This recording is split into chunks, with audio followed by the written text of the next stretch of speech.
જય શ્રી કૃષ્ણ મિત્રો, સનાતની જેની ચેનલમાં આપનું હાર્દિક સ્વાગત છે। મિત્રો, આજના વિડીયોમાં આપણે સાંભળવાના છીએ કે કળિયુગનો અંત વિશે। કળિયુગનો અંત ક્યારે થશે? કળિયુગનો અંત છે જે અત્યંત નજીક છે। કલ્કી પુરાણ અને ગરુડ પુરાણમાં એવી વાતો લખાયેલી છે જે તમારા રૂવાડા ઊભા કરી શકે છે। કળિયુગના અંતની માત્ર કલ્પના કરવાથી પણ માણસનું મન ભય અને આશ્ચર્યથી ભરાઈ શકે છે। આ યુગ એટલો ભયાનક હશે કે તે તમારા દિલને હચમચાવી દેશે। પરંતુ આ કોઈ કાલ્પનિક વાર્તા નથી, પરંતુ તે હકીકત છે। આ પવિત્ર ગ્રંથોમાં લખાયેલી વાતો આપણને આવનારા સમયની ભયંકર સચ્ચાઈથી માહિતગાર કરાવે છે। આ જ કારણે વિદ્વાનો વારંવાર બોલે છે કે આ શાસ્ત્રનું અધ્યયન ફક્ત આસ્થાનો વિષય નથી, પરંતુ એક ચેતવણી છે, જેથી આપણે વર્તમાનમાં આપણું આચરણ સુધારી શકીએ। આજે આપણે આના જ વિશે વિસ્તારથી જાણીશું અને તમને જણાવીશું। મેં આ વિડીયો બનાવવામાં ખૂબ મહેનત કરી છે, તો તમે ફક્ત એક લાઇક અને કોમેન્ટમાં જય શ્રી કૃષ્ણ લખવાનું ભૂલતા નહીં અને અમારી સાથે જોડાયેલા રહેજો। તો મિત્રો, કળિયુગના અંતની વાત જાણતા પહેલાં ચાલો આપણે એક એવા મુદ્દાઓને સમજીએ જે સૃષ્ટિના ચક્રને સમજવામાં મહત્વપૂર્ણ છે। આ 4 યુગ, સતયુગ, ત્રેતાયુગ, દ્વાપરયુગ અને કલયુગ વચ્ચેનો ફરક જ આપણને એ સમજાવવામાં મદદ કરે છે, કેમ કે સમયની સાથે ધર્મ અને સત્યની શક્તિ ઓછી થતી જાય છે અને પાપ તથા અધર્મનો પ્રભાવ વધતો જાય છે। સૌ પ્રથમ આપણે એ વાર્તા જાણીશું જે આ ગ્રંથોમાં વર્ણવેલી છે। આ પછી અમે તમને એ બધા રસપ્રદ અને ભયાનક દ્રશ્યો જણાવીશું જે કળિયુગના અંતમાં ઘટશે। આ કથાઓમાં ફક્ત ભવિષ્યનું ચિત્રણ નથી, પરંતુ આ સંદેશ પણ છે કે માણસે પોતાના વિચારો અને કર્મો પર નિયંત્રણ રાખવું જોઈએ। તો અમારી સાથે જોડાયેલા રહો, કારણ કે આ યાત્રા માત્ર જ્ઞાન આપનારી નહીં હોય, પરંતુ તમને ઊંડાણથી વિચારવા પર પણ મજબૂર કરશે। હિન્દુ શાસ્ત્રોમાં કળિયુગની ઉંમર 4,32,000 વર્ષ માનવામાં આવી રહી છે। આ વર્ણન ભાગવત પુરાણ, વિષ્ણુ પુરાણ, લિંગ પુરાણ અને ગરુડ પુરાણમાં મળે છે। કળિયુગની શરૂઆત મહાભારતના યુદ્ધ પછી દ્વાપર યુગના અંતમાં માનવામાં આવે છે। વર્તમાનમાં આશરે 5,000 વર્ષ વીતી ગયા છે અને હજી પણ આશરે 427 વર્ષ હજી બાકી છે। આ ગ્રંથોમાં કળિયુગના લક્ષણો, માનવ વર્તન અને તેના અંતના સંકેતોનું વર્ણન કરવામાં આવ્યું છે, જે આપણને આ યુગના પડકારો પ્રત્યે સચેત કરે છે। ચાલો હવે આપણે જાણીએ કે કળિયુગના અંતની પવિત્ર કથા સાંભળીએ। મહાભારતના યુદ્ધ પૂર્ણ થયા પછી જ્યારે ધર્મરાજ યુધિષ્ઠિર હસ્તિનાપુરના સિંહાસન પર બેઠા, ત્યારે તેમના મનમાં સૃષ્ટિના ભવિષ્ય વિશે ખૂબ પ્રશ્નો અને ચિંતાઓ ઊભી થઈ। દ્વાપર યુગ હવે સમાપ્તિની નજીક હતો અને કળિયુગના આગમનના સંકેતો સ્પષ્ટ રીતે દેખાવા લાગ્યા હતા। યુધિષ્ઠિરને આ ભય સતાવી રહ્યો હતો કે આવનાર યુગમાં માનવ જીવનનું સ્વરૂપ કેવું હશે, ધર્મની સ્થિતિ શું હશે અને સત્યનો શું અંત આવશે। તેમના મનમાં આ પ્રશ્નો ઉઠી રહ્યો હતો કે શું આવનાર માણસો ધર્મ અને અધર્મ વચ્ચે ફરક કરી શકશે કે ફક્ત મોહ અને લોભમાં ફસાઈ જશે।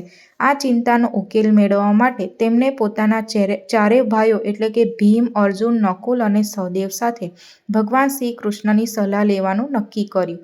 યુધિષ્ઠિરે પોતાના ભાઈઓને બોલાવ્યા। અર્જુન, જે હંમેશા યુદ્ધ માટે તૈયાર રહેતા હતા, તેમણે શાંત સ્વરમાં પૂછ્યું, હે મોટા ભાઈ, તમે આટલા બેચેન તેમ છો? શું કોઈ શત્રુએ હસ્તિનાપુર પર હુમલો કરવાની હિંમત કરી છે? જો આમ છે તો હું આજે જ જઈને તેનો નાશ કરી દઈશ। યુધિષ્ઠિરે ઊંડો શ્વાસ લેતા કહ્યું કે અર્જુન, હું તમારા પરાક્રમથી સારી રીતે પરિચિત છું।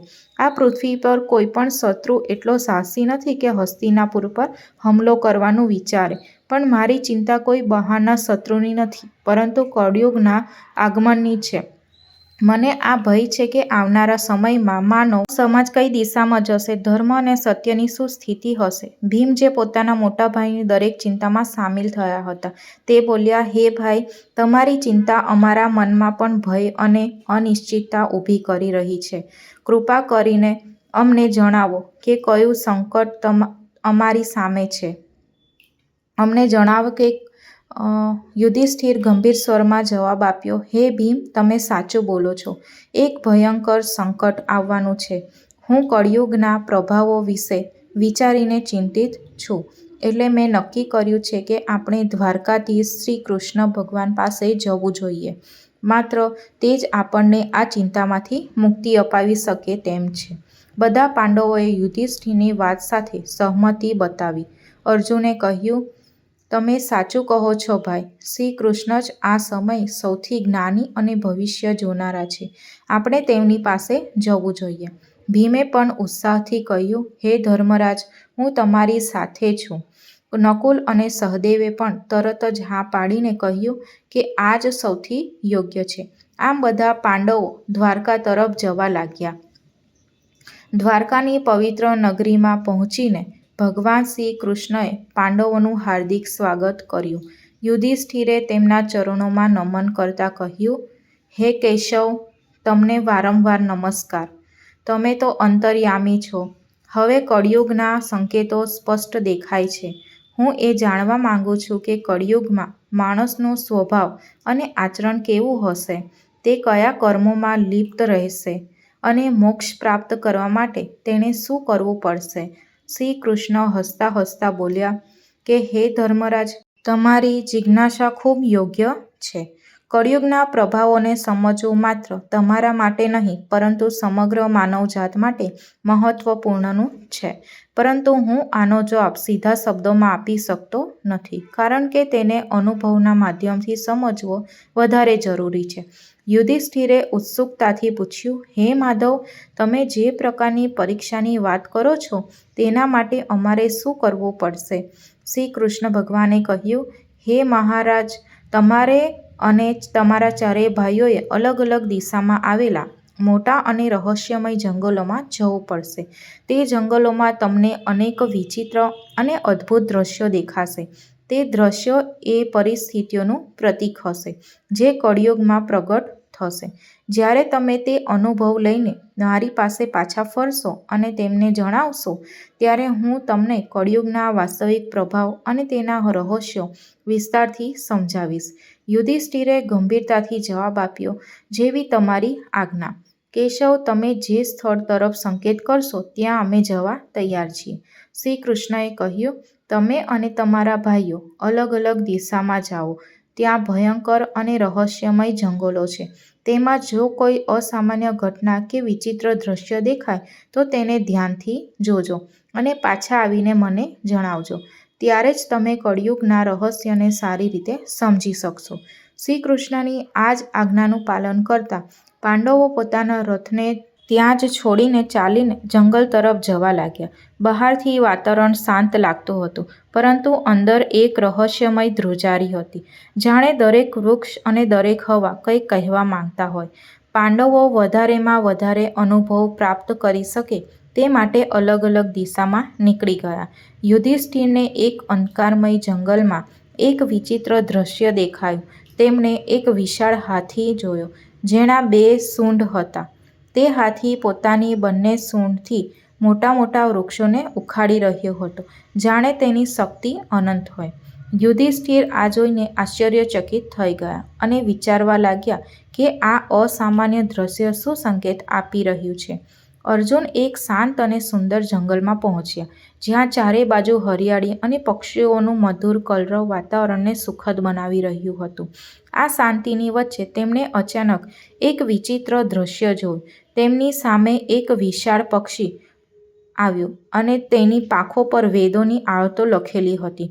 આ પક્ષી દેખાવમાં પવિત્ર અને જ્ઞાનનું પ્રતીક લાગતું હતું, પરંતુ એ જ સમયે તેણે મૃત જીવોનું માંસ ખાવાનું શરૂ કરી દીધું. અર્જુન હા જોઈને ઊંડા વિચારોમાં પડી ગયા અને વિચાર્યું કે આ કેવો વિરોધાભાસ છે. એક બાજુ પવિત્ર વેદોનું જ્ઞાન અને બીજી બાજુ હિંસા અને માંસાહાર. ભીમ એક લીલાછમ જંગલમાં પહોંચ્યા, જ્યાં ગાયોનું એક મોટું ઢણ ફરી રહ્યું હતું. ત્યાં તેમની નજર એક અદ્ભુત પરંતુ પીડા આપનાર દ્રશ્ય પર પડી. એક ગાય હમણાં જ એક વાછરડાને જન્મ આપ્યો હતો અને તે પોતાની મમતામાં તેને જોરથી ચાટવા લાગી, પરંતુ ખૂબ વધારે ચાટવાના કારણે વાછરડું લોહી લુહાણ થઈ ગયું. ભીમ દંગ રહી ગયા અને તેમના મનમાં વિચાર આવ્યો કે આ કેવી મમતા છે, જે પોતાના જ બાળકોને ચોટ પહોંચાડી રહી છે. આ બધું તેમને જોયું. સહદેવ એક શાંત જળાશયની પાસે પહોંચ્યા, જ્યાં 7 કૂવા એક જ સમાંતર રેખામાં બનાવેલા હતા. તેમણે જોયું કે 6 કૂવામાં પાણી ભરેલું હતું, પરંતુ વચ્ચેનો સૌથી ઊંડો કૂવો સાવ સૂકો હતો. આ અજીબ દ્રશ્ય જોઈને સહદેવ વિચારમાં પડી ગયા. આખરે આ સંકેત કઈ બાજુ ઇશારો કરી રહ્યો છે? કેમ સૌથી ઊંડો કૂવો, જે સૌથી વધારે પાણી સંગ્રહ કરવાને લાયક હોવો જોઈએ, તે સાવ ખાલી છે? નકુલ એક પર્વતીય વિસ્તાર તરફ આગળ વધ્યા. ઊંચા ઊંચા પર્વતો પર મોટા અને લીલાછમ વૃક્ષોનું સુંદર દ્રશ્ય જોઈને તેમનું મન પ્રસન્ન થયું. પરંતુ અચાનક તેમણે જોયું કે એક વિશાળ શિલા પહાડ તરફથી નીચે લપસી રહ્યું છે. તે પોતાના રસ્તામાં આવનારા મોટા મોટા વૃક્ષોને નિર્દયતાથી ઉખાડી રહ્યું હતું. પરંતુ જેવા તે શિલા એક નાનકડા છોડની પાસે પહોંચી, અચાનક જ ત્યાં રોકાઈ ગયું. નકુલ આ જોઈને આશ્ચર્યચકિત રહી ગયા અને વિચારવા લાગ્યા કે આ નાનકડો છોડ આટલી વિશાળ શિલાને કેવી રીતે રોકી શક્યો. સાંજ થતાં જ પાંડવો પોતપોતાના અનુભવ લઈને જંગલમાંથી પાછા ફર્યા અને શ્રી કૃષ્ણ ભગવાન પાસે પહોંચ્યા અને તેમને એક એક કરીને પોતાના જોયેલા દ્રશ્યો જણાવ્યા. યુધિષ્ઠિરે કહ્યું, હે પ્રભુ, મેં 2 સૂંઢવાળો હાથી જોયો. શ્રી કૃષ્ણ હસ્યા અને બોલ્યા, હે ધર્મરાજ, આ દ્રશ્ય દર્શાવે છે કે કળિયુગમાં શાસકો બેવડી ચાલ ચાલશે. તેઓ ઉપરથી ધર્મ અને ન્યાયનો દેખાવ કરશે, પરંતુ અંદરથી પ્રજાનું શોષણ કરશે. બંને બાજુથી તેઓ ફક્ત પોતાનો સ્વાર્થ જ સાધશે. અર્જુનનો અનુભવ. અર્જુને કહ્યું, પ્રભુ, મેં એક પક્ષી જોયું જેના પંખો પર વેદોની આયતો લખેલી હતી, પરંતુ તે માંસ ખાતું હતું. શ્રી કૃષ્ણએ જવાબ આપ્યો, હે અર્જુન, કળિયુગના વિદ્વાન અને પંડિત કહેવાતા માણસો જ્ઞાન તો રાખશે, પરંતુ તેમના હૃદય પવિત્ર નહીં હોય. વેદો અને ધર્મનો ઉપયોગ ફક્ત ધન અને પ્રતિષ્ઠા પ્રાપ્ત કરવા માટે કરશે. તેમનું આચરણ જ્ઞાનની વિરુદ્ધ હશે.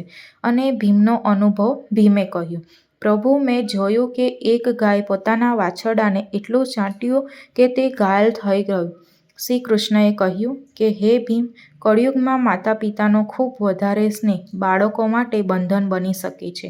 તેઓ પ્રેમ તો આપશે, પરંતુ તે પ્રેમ બાળકોને આત્મનિર્ભર બનાવતા રોકશે. મમતાનો અતિરેક પણ દુઃખનું કારણ બનશે. સહદેવનો અનુભવ. સહદેવે કહ્યું, પ્રભુ, મેં 7 કૂવામાં જોયું. આશ્ચર્યની વાત એ છે કે વચ્ચેનો સૌથી ઊંડો કૂવો સાવ સૂકો હતો, જાણે બાકીના 6 કૂવામાં પાણી ભરેલું હતું. શ્રી કૃષ્ણ ભગવાને કહ્યું, હે સહદેવ, કળિયુગમાં લોકો બહારથી તો સમૃદ્ધ અને ધનવાન દેખાશે, પરંતુ તેમના અંદર કરુણા અને સહયોગની લાગણી નહીં હોય. પડોશમાં કોઈ ભૂખ્યો તરસ્યો મરી રહ્યું હશે, ત્યારે પણ લોકો આંખ મીચીને પોતાના સ્વાર્થમાં ડૂબેલા રહેશે. આ સ્વાર્થ જ કળિયુગની સૌથી મોટી ઓળખ હશે. નકુલનો અનુભવ. નકુલે કહ્યું, પ્રભુ, મેં એક વિશાળ શિલાને પહાડ પરથી લપસતા જોયું, જે પોતાના માર્ગમાં આવનારા મોટા મોટા વૃક્ષોને ઉખાડી રહી હતી, પરંતુ એક નાનકડો છોડ તેના સામે આવીને તેને રોકી દે છે. શ્રી કૃષ્ણ ભગવાને જવાબ આપ્યો, હે નકુલ, આ દ્રશ્ય દર્શાવે છે કે કળિયુગમાં ધન, શક્તિ અને સત્તા કોઈને પણ વિનાશથી બચાવી નહીં શકે, પરંતુ જો કોઈ માણસ સાચા મનથી ભગવાનનું નામ લે અને ભક્તિમાં સ્થિર રહે, તો તે નાનકડા છોડની જેમ દરેક સંકટને રોકી શકે છે. આ જ ભક્તિ આ યુગમાં માણસને સૌથી મોટો આધાર હશે. આ પ્રસંગ અહીં સમાપ્ત થાય છે, પરંતુ ગરુડ પુરાણમાં એક પ્રસંગ આવે છે, જ્યારે ગરુડજીએ ભગવાન વિષ્ણુને પ્રશ્ન કર્યો, હે પ્રભુ, 4 યુગો સતયુગ, ત્રેતાયુગ, દ્વાપરયુગ અને કળિયુગમાં કળિયુગને સૌથી ભયાનક કેમ માનવામાં આવે છે? તેના અંતમાં શું સંકેતો હશે અને આ યુગ કઈ રીતે સમાપ્ત થશે? ભગવાન વિષ્ણુએ જવાબ આપ્યો, હે ગરુડ, કળિયુગમાં અધર્મ, સ્વાર્થ અને પાપનું પ્રભુત્વ હશે. તેના અંતમાં સમયે કેટલાક ખાસ સંકટો પ્રગટ થશે, જે સૃષ્ટિના વિનાશ તરફ ઇશારો કરશે. ચાલો તે 5 મુખ્ય સંકટોને સમજીએ. એક માણસની ઉંમરનું ઘટવું. કળિયુગના છેલ્લા તબક્કામાં માણસની ઉંમર ખૂબ ઓછી થઈ જશે. સરેરાશ જીવન માત્ર 20 વર્ષો સુધી જ મર્યાદિત રહેશે. લોકો 12 વર્ષની ઉંમરે જ ઘડપણના લક્ષણો બતાવવા લાગશે. વાળ સફેદ થઈ જશે, ચહેરા કરચલીઓથી ભરાઈ જશે અને શરીર રોગોથી ગ્રસ્ત થઈ જશે.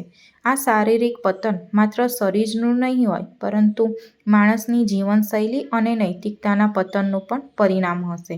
લોકો બિનઆરોગ્ય ખોરાક, અનિયમિત દિનચર્યા અને તણાવપૂર્વક જીવન વગર શારીરિક અને માનસિક રીતે નબળા થઈ જશે.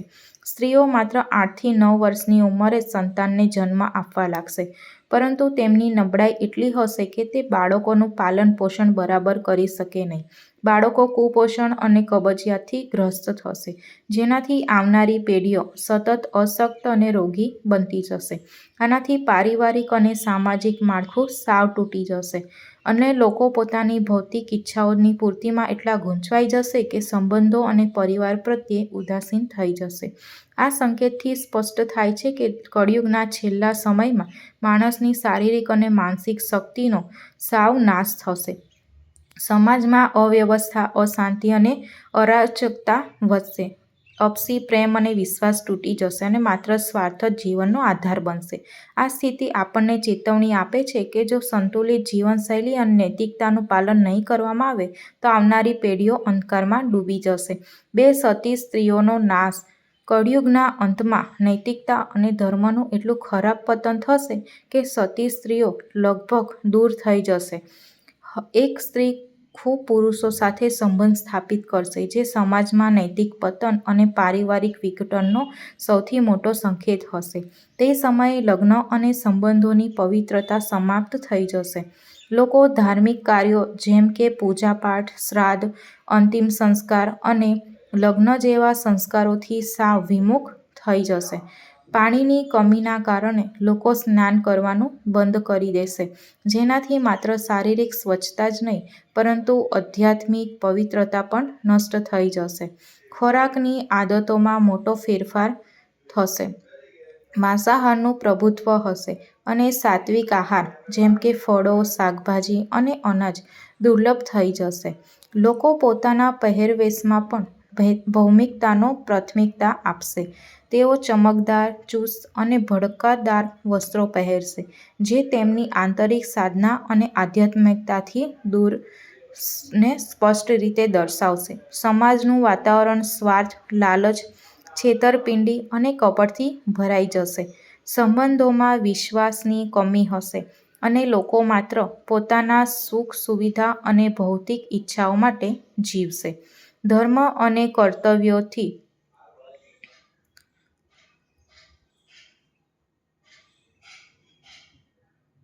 વિમુખ થઈને તેઓ ફક્ત સાંસારિક સુખોની શોધ કરશે. આ સ્થિતિ સામાજિક અવિશ્વાસ, અશાંતિ અને અનૈતિકતાને વધારે બળ આપશે. એટલે કે ગરુડ પુરાણ આ શિક્ષા આપે છે કે માત્ર ધર્મ અને નૈતિકતા જ સમાજને સ્થિર અને સૌહાર્દપૂર્ણ બનાવી શકે છે. 3 વૃક્ષોનું ફળ વગરનું થવું. કળિયુગના અંત સમયમાં પ્રકૃતિ પર ભીષણ સંકટ છવાઈ જશે. વૃક્ષો ફળ અને ફૂલ આપવાનું બંધ કરી દેશે અને ફક્ત શમી વૃક્ષ જ જીવતા રહેશે. લોકો શાકાહારને લગભગ સાવ ત્યાગી દેશે અને માંસાહાર પર આધારિત થઈ જશે. ખોરાક તામસિક અને રોગકારક હશે, જેનાથી લોકો ઓછી ઉંમરમાં જ ગંભીર બીમારીઓનો શિકાર થઈ જશે. ગાયોની પૂજાનું મહત્વ સમાપ્ત થઈ જશે. લોકો તેમને ફક્ત દૂધ અને માંસ માટે જ પાળશે. આ સંકેત પ્રકૃતિ પ્રત્યે માણસની બેદરકારી અને આડેધડ ઉપયોગનું પરિણામ છે. જંગલોની આડેધડ કપાઈ, પ્રદૂષણ અને કુદરતી સંસાધનોના દુરુપયોગથી પર્યાવરણનું સંતુલન સાવ બગડી જાય છે. વૃક્ષોનું ફળ વગરનું થવું અને હવામાનનું અસંતુલન સમાજમાં ખોરાકની ભારે કમી પેદા કરશે. લોકો ભૂખ અને કુપોષણથી ગ્રસ્ત હશે અને આવનારી પેઢીઓ સતત નબળી પડતી જશે. આ સ્થિતિ આપણને ચેતવણી આપે છે કે પ્રકૃતિનું રક્ષણ અને તેના પ્રત્યે સન્માન જ માનવ અસ્તિત્વને બચાવી શકે છે. 4. ઓછો વરસાદ. કળિયુગના છેલ્લા તબક્કામાં વરસાદ ખૂબ ઓછો થઈ જશે. ખેતરોમાં અનાજનું ઉત્પાદન લગભગ બંધ થઈ જશે. જે થોડું ઘણું અનાજ ઉગશે તે સ્વાદ વગરનું, રસ વગરનું અને પોષક તત્વો વગરનું હશે. ફળોમાં મીઠાશ અને રસની કમી થઈ જશે. લોકો ખોરાક અને પાણી માટે તરસશે. તે સમયે માત્ર બકરીઓનું દૂધ જ એકમાત્ર આધાર હશે, જે કુદરતી સંસાધનોની ભયાનક કમીને સ્પષ્ટ રીતે દર્શાવશે. આ સ્થિતિ સામાજિક અને આર્થિક સંકટને વધારે ઊંડું કરી દેશે. લોકો જીવનની મૂળભૂત જરૂરિયાતો જેમ કે ખોરાક અને પાણી માટે સંઘર્ષ કરશે. ખેતી અને કૃષિ કાર્ય સાવ અટકી જશે. આનાથી સમાજમાં ભૂખમરો, અશાંતિ અને હિંસા વધી જશે. આ સંકેત જણાવે છે કે પર્યાવરણ વિનાશ અને માણસની બેદરકારી જ આવનારા સંકટોનું મૂળ છે. ગરુડ પુરાણ આવા પ્રસંગના માધ્યમથી આપણને યાદ કરાવે છે કે પ્રકૃતિનું રક્ષણ, સંતુલિત જીવન અને ધર્મનું પાલન જ માનવતાને બચાવી શકે છે.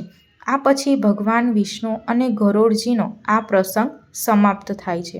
કળિયુગનો અંત અને નવી સૃષ્ટિ. ચાલો હવે જાણીએ કે કઈ રીતે કળિયુગનો અંત થશે. કળિયુગના અંતનો સૌથી ભયાનક સંકેત કયો હશે? સાત સૂર્યનો ઉદય. ભગવાન વિષ્ણુ સ્વયં સૂર્યની આગમય કિરણોમાં વિરાજમાન થઈને સમગ્ર પૃથ્વીનું પાણી ચૂસી લેશે. 7 સૂર્યોની તીવ્ર ગરમીથી નદીઓ, સમુદ્રો, તળાવો, સરોવરો બધું સુકાઈ જશે. પૃથ્વીનો દરેક જીવ, દરેક વૃક્ષ અને દરેક પર્વત તે સહન ન થાય તેવી ગરમીથી બળીને રાખ થઈ જશે. ધરતીની સપાટી પર ફક્ત ધગધગતી રાગ અને રાગમાંથી ઉઠતો ધુમાડો જ બાકી રહેશે. આ દ્રશ્ય સંપૂર્ણ સૃષ્ટિના અંતની ઘોષણા હશે. આ પછી ભગવાન વિષ્ણુ સ્વરૂપ ધારણ કરશે અને એવા પ્રચંડ વાદળો ઉત્પન્ન કરશે જે વર્ષો સુધી સતત વરસશે. આ વરસાદ સામાન્ય વરસાદ નહીં હોય. તેના બિંદુઓ જ વજ્ર સમાન કઠોર અને પ્રલયકારી હશે. સતત વરસતા પાણીથી પૃથ્વી જળમગ્ન થઈ જશે. પર્વતો સમુદ્રમાં ડૂબી જશે અને બાકીનું જીવન મોજાઓમાં ભળી જશે. સમગ્ર સંસારનો અંત થઈ જશે અને આ પ્રલય સૃષ્ટિના ચક્રનો સ્વાભાવિક તબક્કો સાબિત થશે. એક અંત જે નવી શરૂઆતનો માર્ગ ખોલે છે. જ્યારે અધર્મ, પાપ અને સ્વાર્થ પોતાની ચરમસીમા પર પહોંચી જશે ત્યારે આ સંહાર અનિવાર્ય હશે. પરંતુ આ વિનાશ માત્ર નાશનું પ્રતીક નહીં, બલ્કિ શુદ્ધિકરણની પ્રક્રિયા. ભગવાન વિષ્ણુએ ગરુડજીને કહ્યું કે આ અંત એક નવી સવારની શરૂઆત છે. જ્યારે વર્તમાન સૃષ્ટિ નષ્ટ થઈ જશે ત્યારે પરમાત્મા પોતાની ઈચ્છાથી એક નવી શુદ્ધ અને પવિત્ર સૃષ્ટિનું નિર્માણ કરશે. તે નવી સૃષ્ટિમાં ધર્મ, સત્ય અને આધ્યાત્મિકતાનું પુનઃઉત્થાન થશે. ફક્ત તે જ પ્રાણીઓ ત્યાં સ્થાન પ્રાપ્ત કરશે જેમણે ધર્મ અને સત્યનું પાલન કર્યું હશે. આ સંદેશ આપણને શિક્ષા આપે છે. ભલે પરિસ્થિતિ ગમે તેટલી મુશ્કેલી હોય કેમ ન હોય, ધર્મ અને સચ્ચાઈનો માર્ગ ક્યારેય નહીં છોડવો. કારણ કે આ જ માર્ગ આપણને પ્રલયના અંધકાર પછી આવનારી નવી સૃષ્ટિમાં સ્થાન અપાવે છે અને આપણા જીવનને સાર્થક બનાવે છે. આ કથા અહીં પૂર્ણ થાય છે. તો મિત્રો, વિડીયો પસંદ આવ્યો હોય તો લાઈક કરજો અને ચેનલને સબસ્ક્રાઈબ કરવાનું ભૂલતા નહીં. અને જો આપ આ ચેનલ પહેલીવાર જોઈ રહ્યા છો તો સબસ્ક્રાઈબ કરી દેજો અને તમારા મિત્રોને શેર કરવાનું ભૂલતા નહીં. તો મિત્રો, મળીએ હવે આના પછીના નેક્સ્ટ વિડીયોમાં. ત્યાં સુધી ધન્યવાદ. જય શ્રી કૃષ્ણ.